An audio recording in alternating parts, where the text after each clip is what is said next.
A lot of people are getting completely over by their phones and they don't even realize it. I mean, you don't have to look far, man. Go to any metro, any bus, any public space, and you'll see most people will be glued to their phones like this. Scrolling, scrolling, TikTok, TikTok, TikTok. I mean, where did this all come from? And chances are, if you clicked on this video, then you kind of recognize yourself a little bit too. The phone is taking away so much from you and you want to do something about it. And that's what I'm going to talk about in this video. All I'm asking you right now, bro, is to don't get distracted by your phone, all right? If you're watching a video about your screen time, your addictions to the screen, the phones, whatever, and you're getting distracted, then that's a matrix attack, all right? So pay full attention and I promise you, you will get something out of it. Either way, man, like before we delve into this, I just want to go through a little bit about the backstory of this video. I was journaling a couple days ago and it just struck me like this one memory of this girl in a train that I was taking to my university at the time, a couple years ago. And I remember this girl because she was sitting a couple seats ahead of me and she had one of those seats where like I could see her back. She wasn't sitting across from me, like I couldn't see her front, but I could see her back, right? And she was on her phone leaning on the seat like this. So I could kind of see her phone. And it's not like I was paying attention especially to her, but I just noticed her phone, right? So she was just scrolling. And this is a 25-minute ride. And back then I had started reading on the train, so you get this ego boost, you know, it's natural, man. It's not something, like if you're aware of it, it's not good. Obviously, you shouldn't judge people. They can just do whatever they want to do. But at the time I had this ego boost because I was reading, so I was like hyper aware of what other people were doing, which was 9 out of 10 times scrolling on their phones. So this girl was on her phone, and throughout the rides, I just kept recognizing it, like peeking up, you know? And I just saw every time, like I saw it, she was on Snapchat, scrolling down so that the loading bar pops up. She was checking if she had gotten any new messages, any new snaps, right? And then she would get one, she would open it right away, reply, and then she would switch to Instagram, scroll, scroll, scroll, and then she would get bored and go to TikTok and scroll again, and then a Snapchat notification would pop up and she would open it, reply, same loop over and over again. And every time I looked up, I saw this, right? And I was like, what the man? Is this girl even conscious of what she's doing? Or has her brain or has a part of her brain just kind of taken over and just controls her fully? And it was scary to me because it was like zombie behavior. Bro, the second a notification popped up, she clicked it, replied, and jumped over to the next one. Instagram, TikTok, Snapchat. Instagram, TikTok, Snapchat. And we got off on the same station, so she probably went to my university too. So I just kind of looked at her and bro, it was like the eyes, man, it was gone. So I was just thinking about this a couple days ago. Lately I've been more like, or the last couple of years, I've been more aware of my consumption with the screens, with the PMOs, with the gaming, with the foods, all of it. Like I'm trying to live in the best possible way. And for me, that included to remove away the screens. And it wasn't like I had a super big addiction to them, but there are some interesting points that I will bring out. So the first thing I noticed that there's this pattern your brain creates. And I noticed this once I removed all the apps.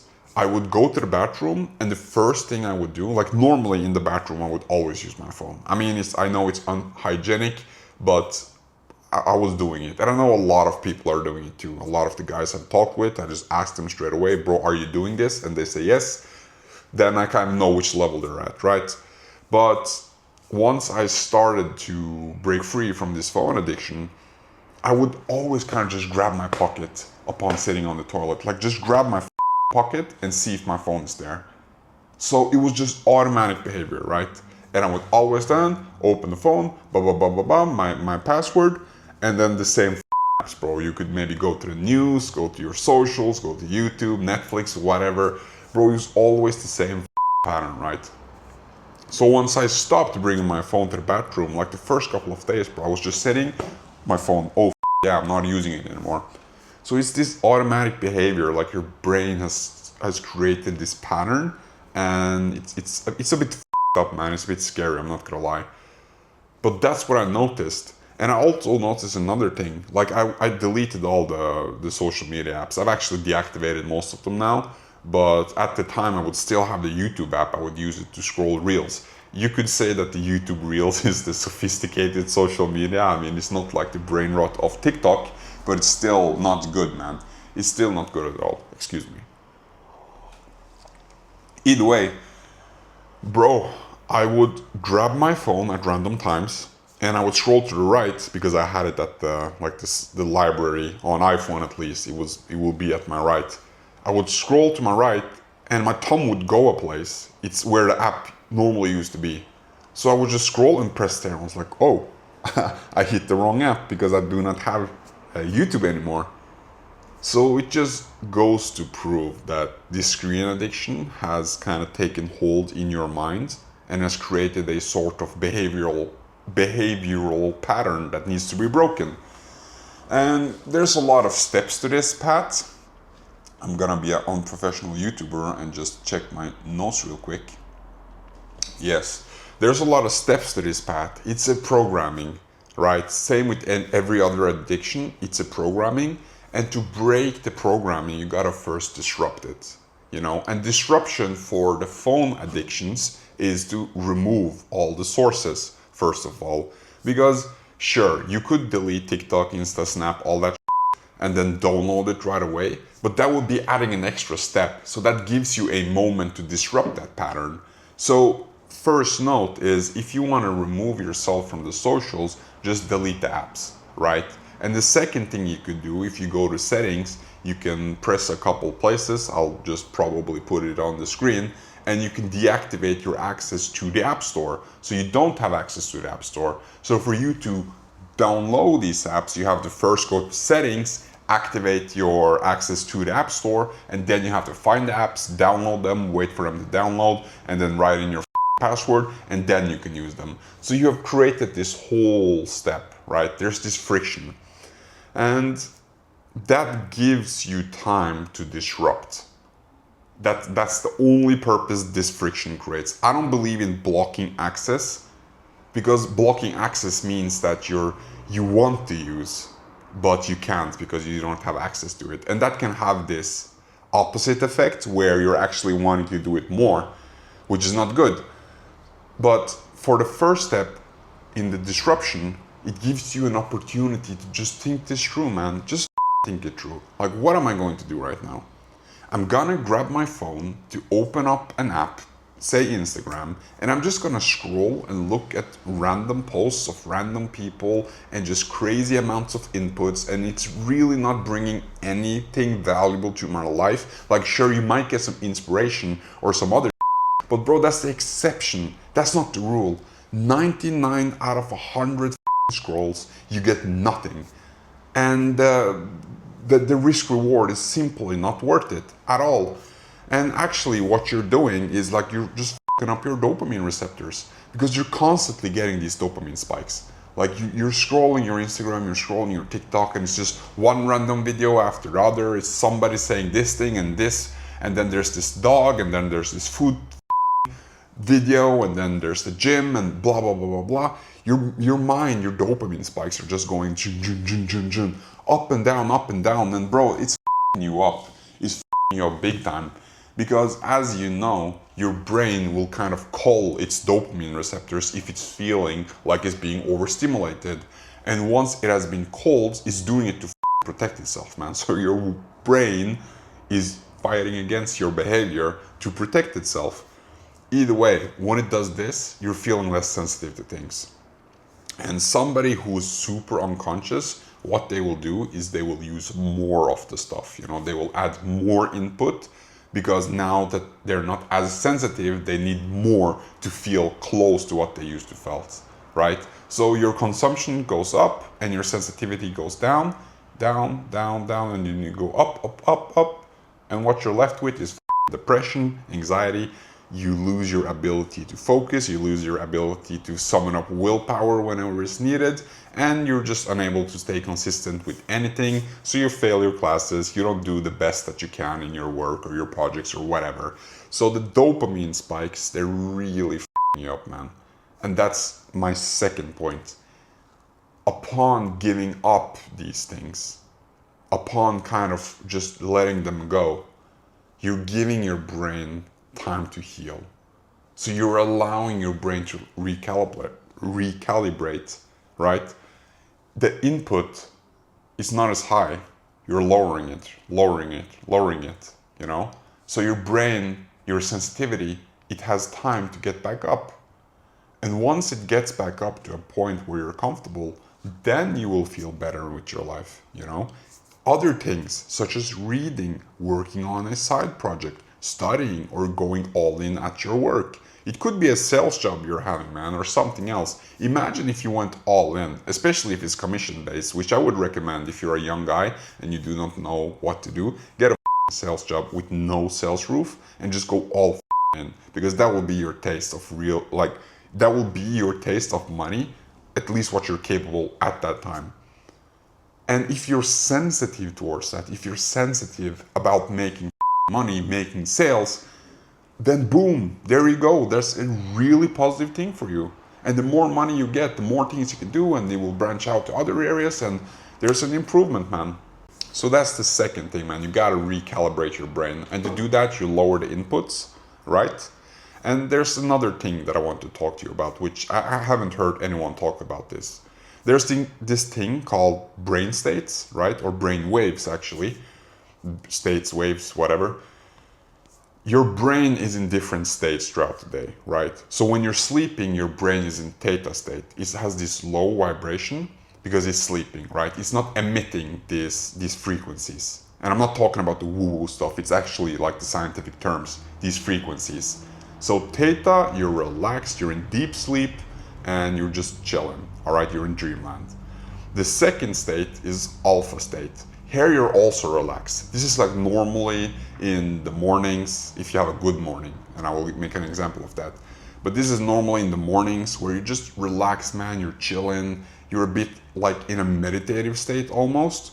Here your brain will be in alpha state. You're still aware, you're still conscious, but you're not sleeping, right? Next is beta state. And I'm not talking like a simp, like I'm not talking about the beta simp. It's called the beta state.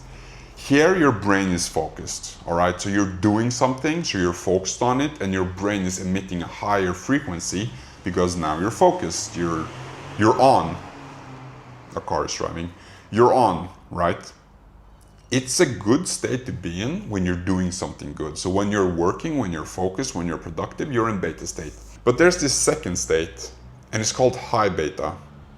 And high beta is basically your brain taking inputs, processing, and just like organizing your thoughts. Like there's a lot going on when you're in high beta. And an example would be when you're scrolling, right? If you delve into the fact that you're scrolling, like what is happening?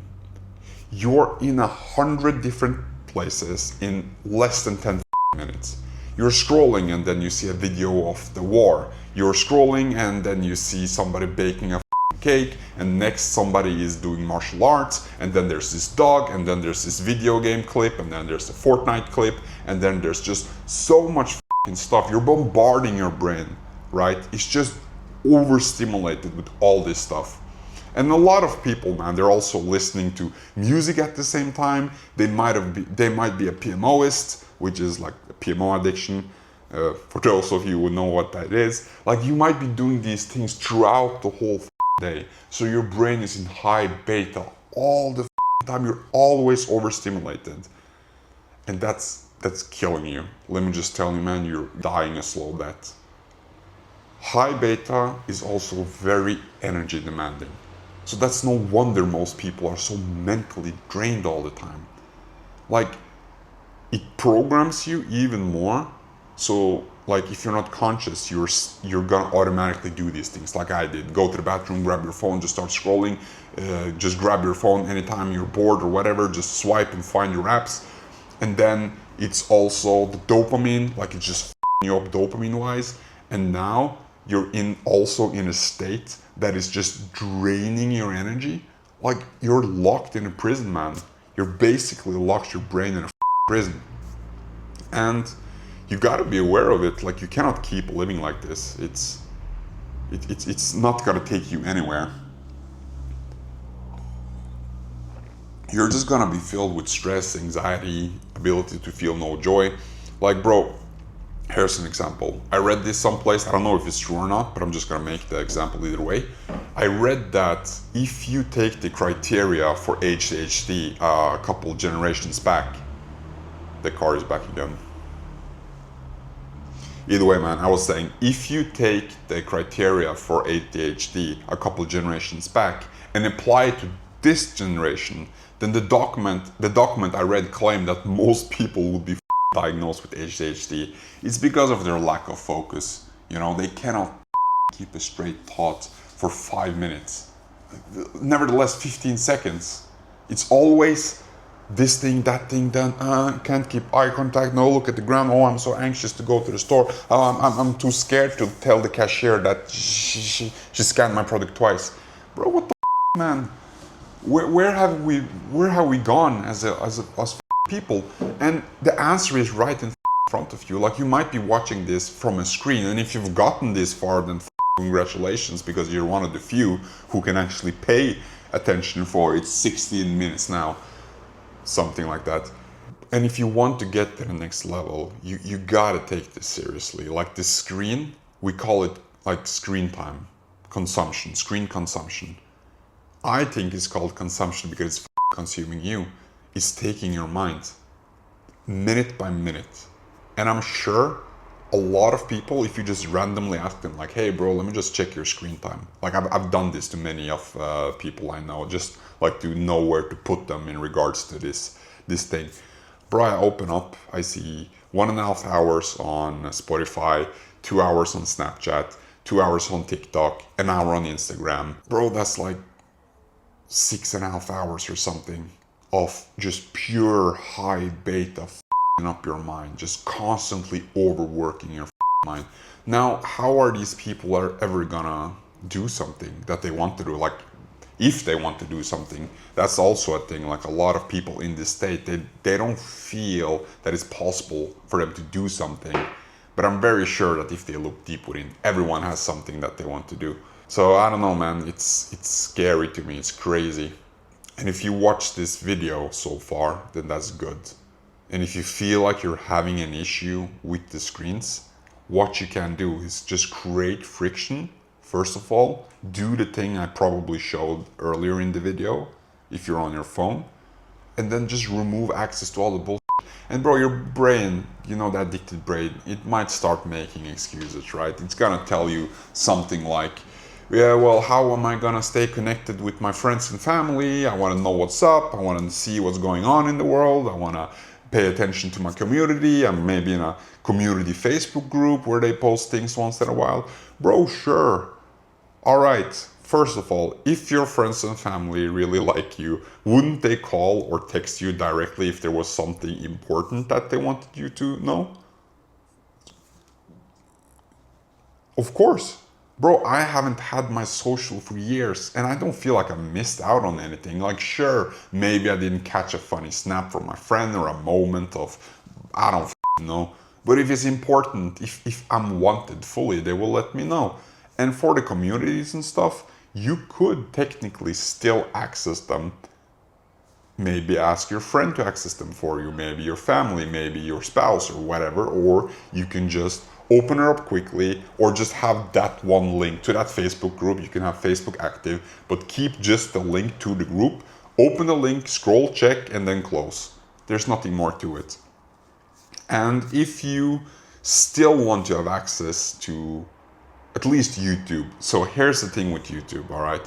YouTube can be used in a very productive way. It can be used educationally. And that's what I've been using it for lately, because I've started this channel, I got this new camera, I got Final Cut Pro, there's lighting, there's all this other stuff that I need to learn, and I'm a visual learner, and it's more effective. So I have this plugin, I don't remember the name, I will probably just put the name here. I have this plugin that blocks the the shorts bar, it blocks the recommended videos bar and stuff like that. I just have the things that I want, okay?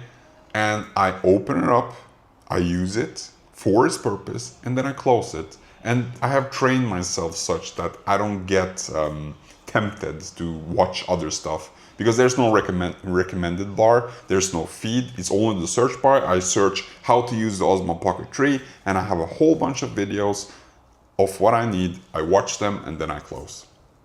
So yeah, man, the fix is basically this. You disrupt, you cause friction, you give yourself time to heal, which means no usage.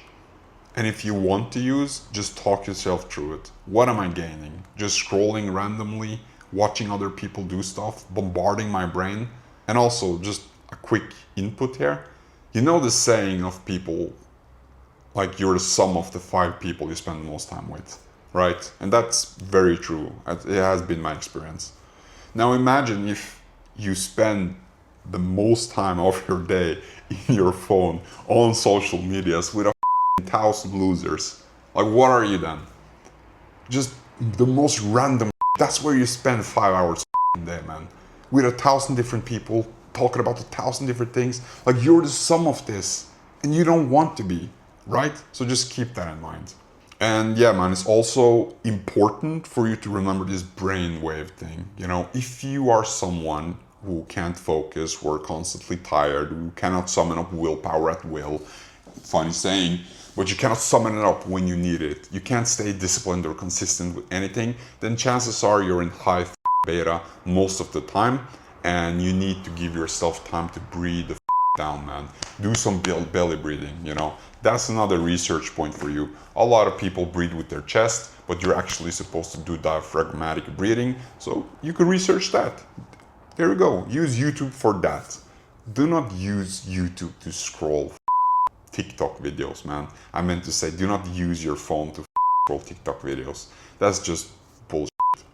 But yeah, man, this is what I have for you today. It's a bit of a rant, but it's true. If you found value, then great, apply it, use it. And also, if you feel like you're still struggling, then just reach out, man. We can work something out. I have this whole system. It's called the accountabilio method, which is an app and a website. It's mainly for people who struggle with PMO addiction, but it's applicable for other addictions too.